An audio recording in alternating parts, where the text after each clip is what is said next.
Gen Z generation, one of the most luckiest generation in all over history. सबसे पहले जानते हैं कि Gen Z होता क्या है। देखो, जो लेट 90s एंड 20s की जनरेशन होती हैं, हम उन्हें कहीं ना कहीं Gen Z जनरेशन बोलते हैं। और जैसा कि मैंने इस वीडियो की शुरुआत में बोला कि this is one of the most luckiest generation in all over history. इसके पीछे रीजन यही है कि इस जनरेशन के पास हर एक वो चीज की अवेलेबिलिटी है जो एक नॉर्मल आदमी को चाहिए होती है एक अल्ट्रा सक्सेसफुल पीपल बनने के लिए। For example, high premium technology, artificial intelligence, resources और सबसे important thing is that knowledge, जो मार्केट में समुद्र की तरह बिखरा हुआ है, जिसकी कोई भी इज्जत नहीं बची है। लोग नॉलेज की तो वैल्यू करते ही नहीं है, उसे ग्रैब ही नहीं करना चाहते हैं। और बुक्स का तो ट्रेंड बना लिया है भाई। मार्केट से बुक खरीदी जा रही है किस लिए? ताकि स्नैप बन सके, ताकि इंस्टाग्राम रील्स पे रील्स, स्टोरीज पे स्टोरीज आ सकें। क्या कर रहे हो तुम प्रूव क्या करना चाहते हो ये करके? स्टोरीज लगा के, स्नैपचैट लगा के, हाँ, प्रोग्रेस नाम पे तुम जीरो हो और तुम लोगों को दिखा रहे हो कि भाई मैं ये बुक पढ़ रहा हूँ 48 लॉज ऑफ पावर। भाई ताकत आ जाएगी, कुछ नहीं आएगा भाई, nothing. You can achieve nothing if you do this shit. So आज इस वीडियो में मैं आपको 3 से 4 ऐसे जेनजीज ट्रक्स बताने वाला हूँ जो कहीं ना कहीं इस जनरेशन को पूरी तरीके से तबाह कर देंगे या फिर तबाह करने में लगे हुए हैं। आइए जानते हैं truck number 1, that is the problem of over consumption. देखो, ये समस्या बड़ी कठिन है आपके साथ कि आप हर एक चीज को ओवर कंज्यूम कर रहे हो, फिर चाहे वो ओवर ईटिंग हो, जंक फूड, फिर चाहे वो ओवर कंजप्शन हो नॉलेज का, सोशल मीडिया का, रील स्क्रॉलिंग का, पोर्न का, etc। तुम इस बात को समझो कि भाई ये तुम्हारा ब्रेन है, ये कोई रोबोटिक मशीन नहीं है हर चीज को ग्रैब करता जाएगा। आजा आजा आजा आजा आजा। जब तुम नॉलेज का ओवर कंजप्शन करते हो, आपका ब्रेन फट जाएगा भाई। आपका ब्रेन कहीं ना कहीं बैलेंस की डिमांड करता है। आप खुद समझो कि आप एक नेचुरल ह्यूमन बीइंग हो, कोई मशीन नहीं हो यार जो हर एक चीज को एक्सेप्ट कर लोगे। आपकी बॉडी बैलेंस अप्रोच पे चलती है, आपका दिमाग बैलेंस अप्रोच पे चलता है। खुद बताओ, जब तुम अपने अटेंशन को, अपनी चीजों को 10 जगह बांट दोगे या फिर उसे बिल्कुल उसी में घुसे रहोगे दिन रात, तुम खुद सोचो तुम्हारे ब्रेन के पास क्लैरिटी रहेगी? I don't think so. तुम्हारे ब्रेन के पास जब क्लैरिटी ही नहीं रहेगी तो वो काम कहां से करेगा? जब काम नहीं करेगा तो आप अपने पीक पोटेंशियल पे कहां से परफॉर्म करेंगे? तुमने अपने दिमाग का पूरा दही बना रखा है भाई, उसे सबसे पहले क्लैरिटी प्रोवाइड करो कि करना क्या है, कौन से टास्क करने हैं, कौन से गोल्स पे मुझे फोकस करना है, मेरा पर्पस क्या है, मेरा विजन क्या है। नहीं, लेते रहो नॉलेज, ले 48, ले सिलेक्शन, सब नॉलेज आता जा रहा है। पता है इसे क्या बोलते हैं? इस कंडीशन को बोलते हैं मेंटल मास्टरबेशन। आप नॉलेज ग्रैब करते जा रहे हो, चीजों को ग्रैब करते जा रहे हो, कंज्यूम करते जा रहे हो। कंज्यूम नहीं, उसे ओवर कंज्यूम बोलो तो ज्यादा ठीक रहेगा, लेकिन एक्शन के नाम पे जीरो। बेहतर होगा अगर आप बैलेंस अप्रोच को अपनाएं, क्योंकि आपकी बॉडी ही बैलेंस अप्रोच पे चलती है। इसका रूल नंबर 2 है, जिसकी हेल्प से आप ओवर कंजप्शन की प्रॉब्लम को दूर कर सकते हैं, कि आप चीजों को खुद ही प्रोड्यूस करना स्टार्ट कर दीजिए। फॉर एग्जांपल, आप कंटेंट बनाना स्टार्ट कीजिए, जिससे क्या होगा कि आपके अंदर कॉन्शियसनेस आएगी, आपके अंदर अवेयरनेस आएगी। एंड वन मोर थिंग, कि आप अपनी एक हेल्दी डाइट बनाओ। जो आप ये ओवर कंजप्शन कर रहे हैं ना जंक फूड का, आपके ब्रेन को पूरी तरीके से बर्बाद कर रहा है। आप खुद सोचो, आपकी बॉडी इनपुट एंड आउटपुट पे वो करती है। आप जैसा इनपुट प्रोवाइड करोगे, आपकी बॉडी आउटपुट भी आपको वैसा ही देगी। तुम कचड़ा ले रहे हो मार्केट से, तुम कचड़ा ले रहे हो, तुम कचड़ा खा रहे हो, कचड़ा कंज्यूम कर रहे हो, कचड़ा चीजें देख रहे हो, और तुम सोच रहे हो कि भाई मुझे ब्रेनियर बनना है यार, मुझे ना यार सक्सेसफुल बनना है, लेकिन मैं सक्सेस को अचीव नहीं कर पा रहा हूं यार। कहां से अचीव करोगे? कचड़ा खाओगे तो कचड़ा उगलोगे, रिजल्ट कहां से तुम्हें मिलेगा? एक्सीलेंस। हाँ, तो ज़्यादा बेहतर होगा कि आप अपनी एक हेल्दी डाइट बनाएं, जिसे फॉलो करें, आपकी बॉडी हेल्दी रहे, सो आपका माइंड भी हेल्दी वे में काम करेगा। और भी चीज़ों को आप डिज़ाइन कीजिए। इस ओवर कंजप्शन की आदत को जल्दी से जल्दी बंद कीजिए, वरना ये एक ऐसा ड्रग है जो आपको पूरी तरीके से अंदर ही अंदर मार रहा है और बाहर तो मार ही देगा। चलिए बढ़ते हैं पॉइंट नंबर 2 की तरफ, that is you will living in virtual reality. Problem यहाँ पे ये आती है कि ये एक ऐसा ड्रग है जिसने आपको वर्चुअल वर्ल्ड में पूरी तरीके से बहा दिया है, गायब कर दिया है। आपको पास्ट में ही रहने में मजा आ रहा है, आप प्रेजेंट में आना ही नहीं चाहते हैं, और फ्यूचर में तो बहुत ज्यादा ही एक्सट्रीम में सपने देख रहे हैं।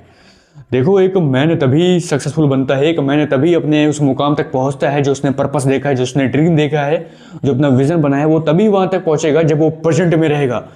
Because the power in present. एक बात समझो कि अगर तुम्हें लग्जरी एंजॉय करना है, तुम्हें इस वर्ल्ड पे टॉप पे जाकर बैठना है, सक्सेस अचीव करना है, तो तुम्हें क्या करना चाहिए? एक रूल जो मैं बताने वाला हूं, इस रूल को फॉलो करो, that is conquer your day. तो अपने दिन को कंट्रोल करना स्टार्ट करो, ना फ्यूचर ना पास्ट। मैं आज के दिन को कितना प्रोडक्टिव बना सकता हूँ, आज मुझे कितने बजे उठना है, आज मुझे क्या टास्क परफॉर्म करने हैं, मैं देखता हूँ कि मैं कितना प्रोडक्टिव डे बना सकूंगा। आप जितना ज़्यादा आज बेटर परफॉर्म करेंगे, आप उतना ही ज़्यादा अच्छे रिजल्ट फ्यूचर में गेन करने के आपके चांसेस रहते हैं। सो प्लीज़ इस वर्चुअल वर्ल्ड को छोड़ो।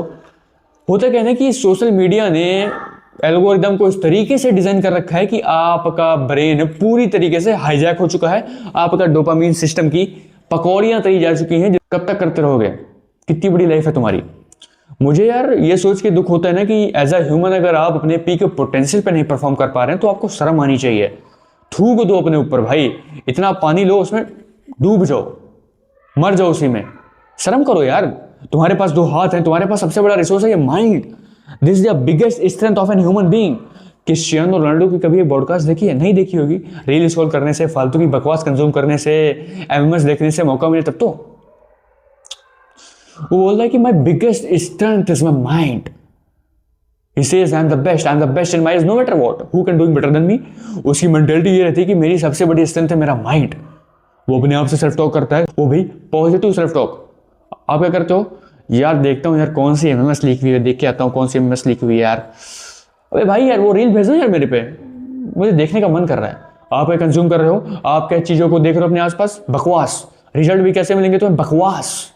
सो ब्रो प्लीज इस वर्चुअल वर्ल्ड की दुनिया से बाहर निकलो, अपने आप को समझो। एक बार सोचो कि 2 साल बाद, 10 साल बाद, 20 साल बाद तुम कहां पे स्टैंड आउट करोगे, तुम्हारी वैल्यू क्या होगी, तुम्हारी औकात क्या होगी, नहीं पता है। जब देखोगे ना अपने आप को उस टाइम पे, तब रियलाइज होगा कि भाई यार काम कर लिया होता तो शायद मैं कहीं पे स्टैंड आउट कर रहा होता, कुछ बड़ा उखाड़ चुका होता, लग्जरी को एंजॉय कर रहा होता, अपने ड्रीम लाइफ स्टाइल को चेस कर रहा होता। सो ब्रो इस वर्चुअल वर्ल्ड से बाहर निकलो। चलिए बढ़ते हैं पॉइंट नंबर 3 की तरफ। दैट इज, पता है 20 साल बाद, 10 साल बाद जब तुम अपने आसपास देखोगे वही एवरेज चीजें, वही मीडियोकर लोग, वही चीप फ्रेंड्स, वही चीजें हैं, ना लग्जरी एंजॉय कर पा रहा हूँ, ना मैं अपने ड्रीम लाइफ स्टाइल को चेस कर पा रहा हूँ, तब तुम्हें याद आएगा कि भाई यार मुझे काम करना चाहिए था उस टाइम पे। यार वो बंदा सही बोल रहा था, काम करना चाहिए था, अपने पोटेंशियल को पहचाना था मुझे, लेकिन मैं नहीं पहचान पाया, अपने कॉम्बैट एरिया को ही नहीं पहचान पाया, अपनी स्किल को भी नहीं पहचान पाया, बस यही मीडियोक्रिटी, यही चीप फ्रेंड्स में ही उलझा रहा। सो ब्रो प्लीज इस वर्ल्ड से बाहर निकलो, इस वर्चुअल दुनिया से बाहर निकलो, प्रेजेंट में आओ और काम करना स्टार्ट करो, बिकॉज पावर इन प्रेजेंट। चलिए बढ़ते हैं ट्रैक नंबर 3 की तरफ। That is freedom. वाह, अब आया ना सही topic. Freedom freedom freedom. Actually में ये फ्रीडम नहीं है, ये फ्रीडम आपने इसको एक केज बना दिया है, एक ट्रैप बना दिया। आपके लिए फ्रीडम क्या है? भाई लड़के से बात करना मेरे लिए फ्रीडम है यार, भाई दोस्तों के साथ घूम आता हूँ फ्रीडम है, टाइम को वेस्ट करता हूँ, रील स्क्रॉल करता हूँ, ये फ्रीडम है। अगर आपको फ्रीडम को एक्सपीरियंस करना है तो डिसिप्लिन में आइए। सबसे बड़ा फ्रीडम है अनुशासन। आप रोज अपने ऊपर काम कर रहे हैं, सुबह उठ रहे हैं, एक्सरसाइज मार रहे हैं, वर्कआउट लगा रहे हैं, पढ़ाई कर रहे हैं, बुक रीडिंग कर रहे हैं, अपने बिजनेस को मैनेज कर रहे हैं, अपने ऊपर काम कर रहे हैं, अपनी आइडल गर्ल को चेस कर रहे हैं, अपने आइडल लव को चेस कर रहे हैं। This is a real freedom. जब आप एक डिसिप्लिन लाइफ जीते, what are really what experience. मैं खुद अपना पर्सनल एक्सपीरियंस शेयर करूँ ना, the biggest happiness is that when you living in a discipline. सबसे बड़ी हैप्पीनेस है जो डोपामीन मिलता है, आई लव दैट। अगर आपको भी एक्सपीरियंस करना है सो प्लीज डिसिप्लिन लाइफ को फॉलो करना स्टार्ट करो। You can experience a biggest happiness of your life, that is freedom. वो होगी असली freedom. So go and follow a discipline routine. Last and most important track, that is salary. देखो salary अपने आप में गलत चीज नहीं है, बट होता क्या है कि लोग उस सैलरी को अपने आप में पूरा कंज्यूम कर लेते हैं, उसमें ही सेटिस्फाई हो जाएंगे। नहीं यार, तुम सोचो कि यार तुम्हारे पास एक लाइफ है, how you can satisfy in a particular fucking amount of money, how you can satisfy in a fucking particular amount of money। तुम उस फिक्स्ड अमाउंट ऑफ मनी में अपने आप को कैसे सेटिस्फाई कर लेते हो, कैसे अपने आप को उसमें एकोमुलेट कर लेते हो। मानता हूं कि ठीक है 20,000, 25,000, 30,000, 35,000, बट इस बात को समझो कि तुम्हारे अंदर बिलियनियर मिलियनियर्स वाले थॉट होने चाहिए। सेविंग्स करना स्टार्ट करो, अपने बिजनेस पे इन्वेस्ट करना स्टार्ट करो, चीजों के बारे में सीखो, एआई का यूज करो, टेक्नोलॉजीज का यूज करो। कब अवेयर होगे यार? कब तक उस ट्रेडमिल पे भागते रहोगे? ले सैलरी आ रही है, ईएमआई पे चीजों खरीद रहे हो, ईएमआई भरते रहोगे। जो तुम्हारे अंदर कोई बिजनेस आइडिया होगा भी तुम उसे एग्जीक्यूट ही नहीं कर पाओगे, क्योंकि आप ईएमआई को ही भरने से मौका पाए तब तो उस बिजनेस आइडिया को एग्जीक्यूट करें। सो सैलरी एक सबसे बड़ा ड्रग बन चुका है जनजीज के लिए। ईएमआई पे ईएमआईज ले रहे हैं, सैलरी के नाम पे कुछ है नहीं उनके पास, बिजनेस आइडियाज हैं भी वो उनको भी मार देते हैं। सो ब्रो प्लीज समझो इस बात को, सैलरी अपने आप में गलत चीज नहीं है, बट तुम्हारे अंदर रेवोल्यूशनरी थॉट होने चाहिए। चीजों को समझने की कोशिश किया करो, अवेयर हो चीजों के बारे में, हर एक चीज की अवेलेबिलिटी, अपने ऊपर काम करना स्टार्ट करो, कंटेंट क्रिएशन करो, पर्सनल ब्रांडिंग करो, हर एक चीज करना स्टार्ट करो। 3 से 4 पॉइंटर्स में आपको ये समझ में आ गया होगा कि ये कुछ ऐसे ड्रग्स हैं जो जेनजीज को पूरी तरीके से तबाह करने में लगे हुए हैं। सो प्लीज, अगर आप इन ड्रग्स में फंसे हुए थे, इनको कॉन्टिन्यूसली कंज्यूम कर रहे थे, so please avoid them and आज से डिसिप्लिन रूटीन फॉलो करना स्टार्ट करो।